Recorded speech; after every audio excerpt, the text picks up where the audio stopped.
김정호는 올해 65살이다. 은퇴한 지 벌써 5년이 지났지만 여전히 매일 아침 6시에 눈을 뜬다. 중학교 체육교사로 살아온 35년 동안 그는 규율과 규칙을 무엇보다 중시해왔다. 제자들에게 습관이 인생을 만든다라는 말을 입에 달고 살던 사람. 은퇴 후에도 그 습관은 변하지 않았다. 아침을 먹고 나면 정호는 항상 부엌 시계를 바라본다. 시침과 분침이 움직이는 걸 보며 손에 칫솔을 쥔다. 그리고 정확히 3분 동안 이를 닦는다. 40년 가까이 몸에 밴 333 법칙. 식후 3분 이내, 3분 동안 하루 3번. 그 철칙이 정호의 자존심이었다. 아내 박영희는 그 모습을 보며 종종 웃는다. 여보, 꼭 그렇게 시간을 재야 해요? 그냥 편하게 닦아도 되는 거 아니에요? 영희의 목소리엔 애정 섞인 농담이 묻어있지만 정호는 단호하다. 이 습관이 내 치아를 지켜온 거야. 허투루 하면 안 돼. 그는 매번 그렇게 말하며 고개를 끄덕인다. 손자 민수는 8살이다. 방학을 맞아 정호의 집에서 함께 지내고 있다. 민수는 할아버지가 이를 닦는 모습을 보며 고개를 갸웃거린다. 할아버지, 왜 꼭 3분 안에 닦아야 해요? 친구들은 밥 먹고 나서 좀 놀다가 닦기도 하던데. 아이의 호기심 어린 질문에도 정호는 굽히지 않는다. 민수야, 밥 먹고 3분 안에 닦지 않으면 충치가 생겨. 그게 과학이야. 정호는 당당하게 말했지만 아이의 표정은 미묘했다. 정호는 가끔 TV 건강 프로그램을 챙겨본다. 은퇴 후 시간이 많아져서 더 자주 보게 됐다. 이날도 거실에 앉아 뉴스를 보고 있는데 화면에 양치 333 법칙은 이제 옛말이라는 자막이 지나갔다. 한 건강 전문가가 나와서 식후 곧바로 양치를 하면 오히려 치아에 해롭다라는 말을 이어갔다. 순간 정호의 눈썹이 살짝 찌푸려졌다. 하지만 곧 리모컨을 눌러 채널을 돌렸다. 별소리 다 하네. 내가 이 나이 먹도록 충치 하나 없는 이유가 뭔데? 그는 혼잣말을 중얼거리며 애써 무시했다. 그날 저녁 가족이 모두 모여 저녁 식사를 했다. 된장찌개와 고등어구이가 놓인 소박한 밥상이었다. 식사를 마치자 정호는 늘 그렇듯 서둘러 자리에서 일어나 욕실로 향했다. 입안에 남아있는 음식물 찌꺼기가 치아를 망가뜨린다는 생각에 3분을 넘기는 게 불안했다. 그러나 이번엔 영희가 살짝 제지했다.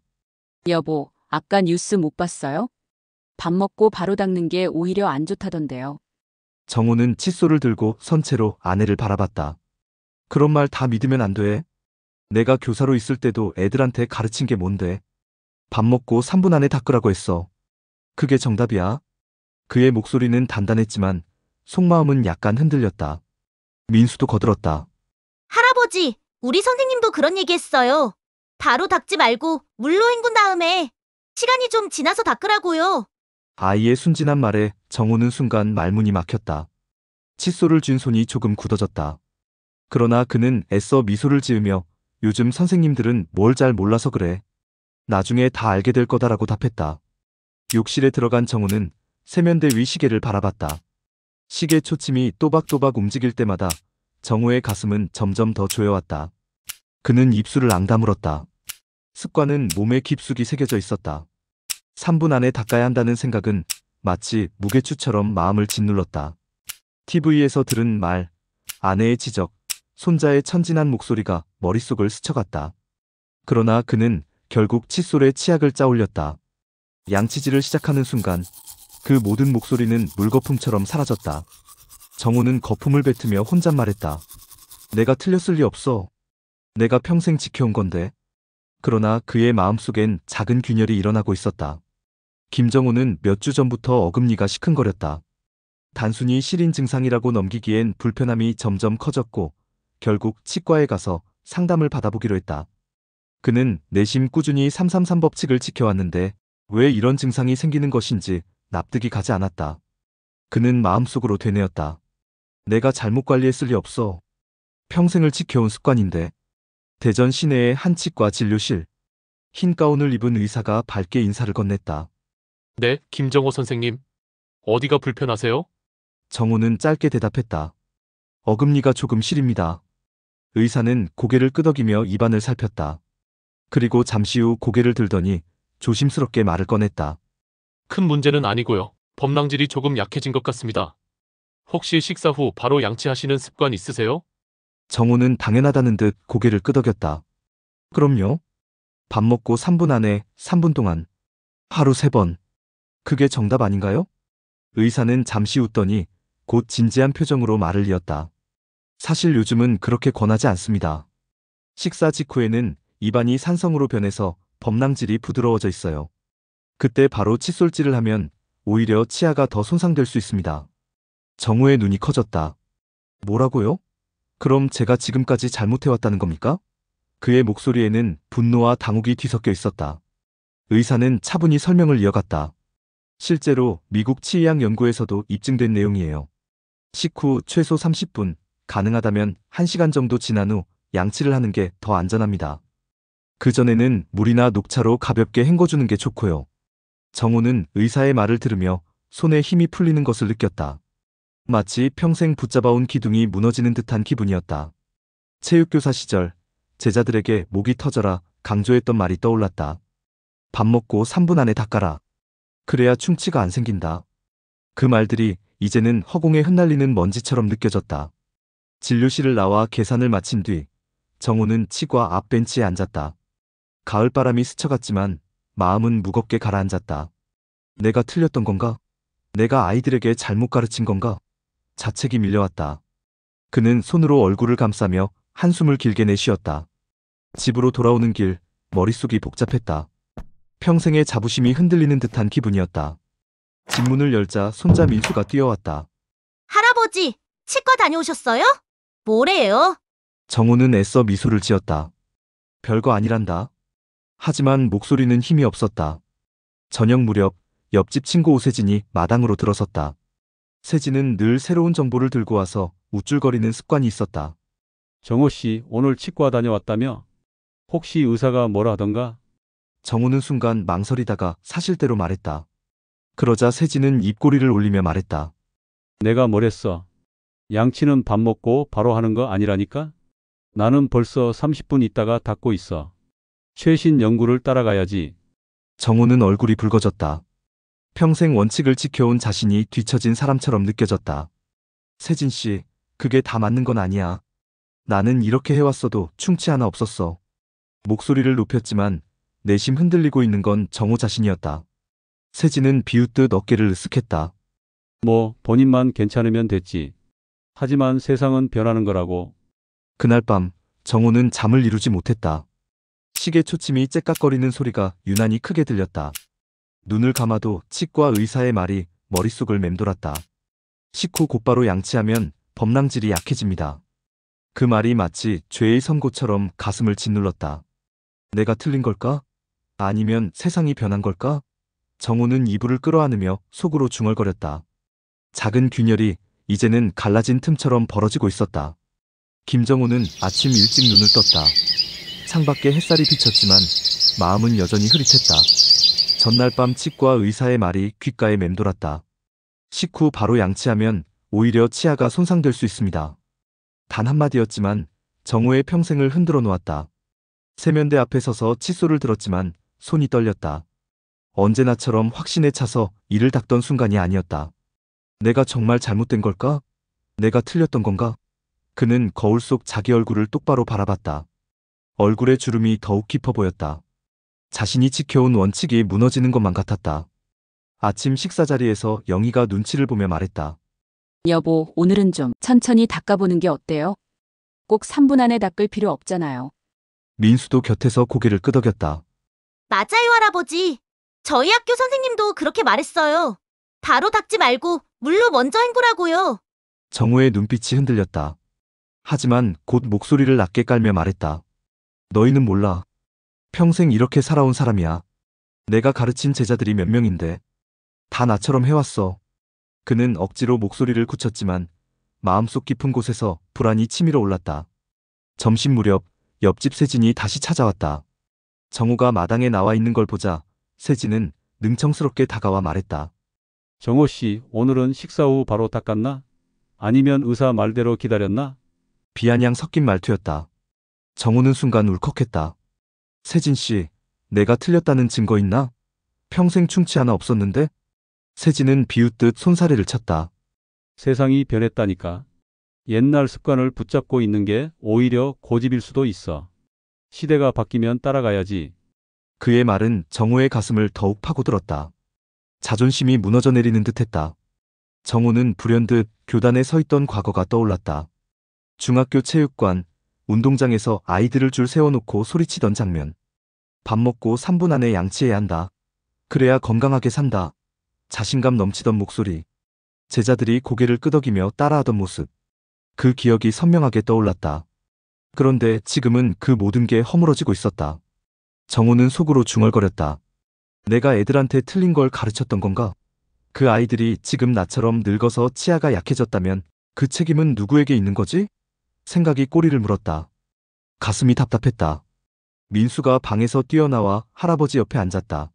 할아버지, 치과에서 뭐라고 했는지 저한테도 알려주세요. 아이의 눈은 순수했다. 정호는 잠시 망설이다가 힘겹게 말했다. 바로 닦지 말고 좀 기다렸다가 닦으라는구나. 민수는 고개를 끄덕이며 말했다. 그럼 할아버지도 이제 그렇게 해요. 새로운 게 더 좋을 수도 있잖아요. 정호는 아이의 말에 할 말을 잃었다.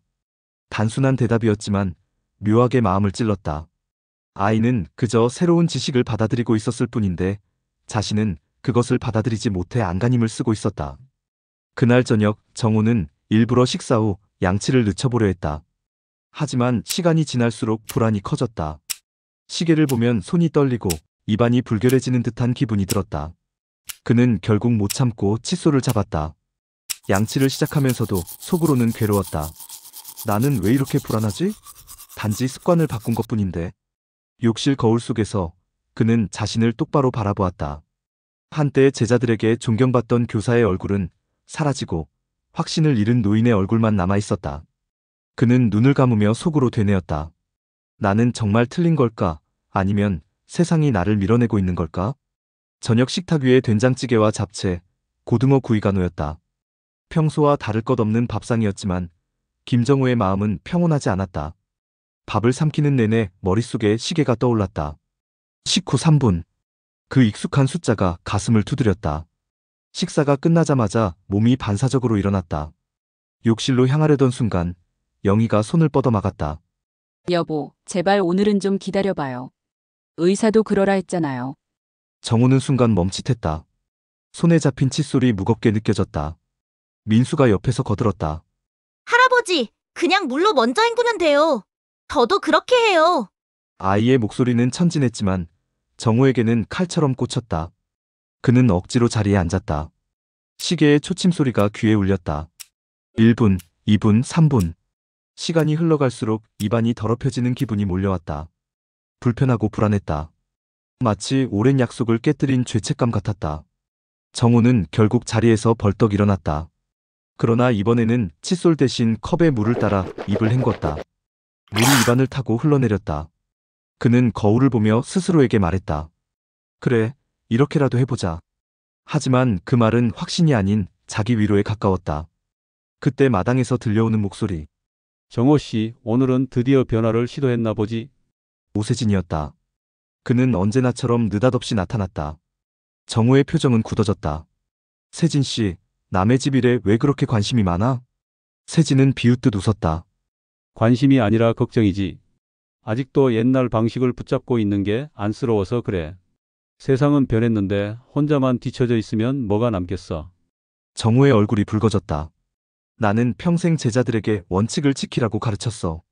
그게 틀렸다는 말 쉽게 못 받아들여. 세진은 어깨를 으쓱하며 말했다. 그런 걸 고집이라고 하지. 인정할 건 인정해야지. 그래야 늙어서도 당당하지. 그의 말투는 여유로웠지만 정호에겐 모욕처럼 들렸다. 그날 밤 정호는 방 안에서 혼자 앉아 있었다. 영희가 다가와 부드럽게 말했다. 여보, 당신은 늘 오르려고 했어요. 교사였으니까 책임감도 있었겠죠. 하지만 이제는 우리 몸이 더 중요해요. 틀릴 수 있다는 걸 인정하는 게 잘못은 아니에요. 정호는 아무 대답도 하지 못했다. 눈을 감으니 제자들이 떠올랐다. 교단 위에서 자신감 있게 말하던 과거의 모습과 지금 흔들리는 자신의 모습이 겹쳤다. 그는 속으로 중얼거렸다. 내가 틀린 게 아니라 세상이 변한 거겠지. 그렇지, 세상이 변한 거야. 그러나 그 말은 자신을 달래려는 빈 메아리처럼 들렸다. 정호는 창밖을 바라봤다. 가로등 불빛이 흔들리고 있었다. 그는 조용히 손을 들어 올렸다. 떨리는 손가락 끝이 자신이 느끼는 혼란을 그대로 보여주고 있었다. 아침 햇살이 부엌 창문을 비쳤다. 김정우는 식탁 앞에 앉아 따뜻한 국을 떠먹으며 시계를 바라보았다. 늘 갔던 일상이었지만 오늘은 다르게 하고 싶었다. 지난 며칠 동안 치과 의사의 말, 아내의 권유, 손자의 천진한 조언이 머릿속을 맴돌았다. 그리고 옆집 세진의 비아냥이 마음을 찔러왔다. 밥을 마치고 자리에서 일어나자 손자가 곧장 물었다. 할아버지, 오늘도 바로 닦으실 거예요? 아이의 눈은 기대와 호기심으로 빛났다. 정호는 잠시 멈추더니 고개를 끄덕였다. 아니, 오늘은 조금 다르게 해보자. 그는 욕실로 들어가 컵에 물을 받아들었다. 차갑지도 뜨겁지도 않은 미지근한 물이었다. 천천히 입안을 헹구자 상쾌한 기분이 들었다. 칫솔을 당장 잡지 않은 자신이 낯설었지만 동시에 묘한 해방감이 스며들었다. 이렇게도 할 수 있구나. 작은 깨달음이 마음을 스쳤다. 30분이 흘렀다. 시계를 보며 다시 욕실에 들어가 칫솔을 집었다. 이번엔 불안하지 않았다. 오히려 기다린 뒤 양치하는 과정이 새로운 습관이 될 수 있다는 생각이 들었다. 그는 거울을 바라보며 이를 닦았다. 거품 사이로 보이는 자신의 얼굴은 어제와 달리 조금은 편안해 보였다. 영희가 다가와 물었다. 어때요? 불편하지 않아요? 정호는 짧게 웃었다. 생각보다 괜찮아. 내가 꼭 틀린 건 아니었어. 다만 더 나은 방법이 있었던 거지. 그때 마당에서 들려오는 익숙한 목소리. 드디어 변화를 받아들인 거구먼. 세진이었다. 정호는 칫솔을 내려놓고 창문 너머로 그를 바라봤다. 세진 씨, 내가 고집만 피운 건 아니야. 평생 지켜온 게 있었으니까. 하지만 이제는 내 몸에 맞는 방식을 찾으려 해. 세진은 잠시 말을 멈췄다가 고개를 끄덕였다. 그게 정답이지. 각자에게 맞는 방법을 찾는 거. 처음으로 두 사람 사이에 긴장이 풀렸다. 저녁 무렵 민수가 옆에 앉아 속삭였다. 할아버지, 오늘은 멋있었어요. 변화를 받아들인 게 진짜 용기 있는 거예요. 정우의 눈가가 젖었다. 손자의 말은 그 어떤 연구 결과보다도 더 큰 힘이 되었다. 그는 마음속으로 중얼거렸다. 나는 늘 오르려 했지만 세상은 변한다. 중요한 건 내 방식으로, 내 몸에 맞게 살아가는 것. 그날 밤 정호는 오랜만에 편안하게 잠들었다. 시계의 초침 소리가 더 이상 그를 옥죄지 않았다. 대신 새로운 리듬이 삶에 들어와 있었다. 라디오 극장 JBS